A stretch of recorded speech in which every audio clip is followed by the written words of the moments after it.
সব সময় দোকানের মিষ্টি না খেয়ে এইভাবে একবার বাড়িতে বানিয়ে দেখুন কেমন লাগে। তার জন্য একটা কড়াই ভালোভাবে গরম করে তাতে দিয়ে দিন 1 চামচ ঘি।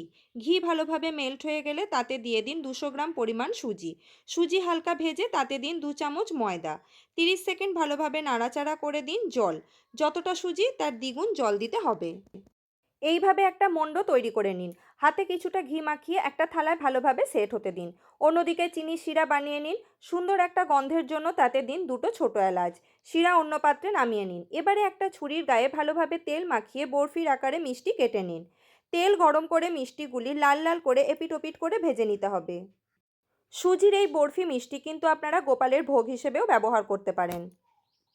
মিষ্টিগুলি লাল করে ভাজা হয়ে গেলে গরম অবস্থাতে দিয়ে দিন চিনির শিরার মধ্যে।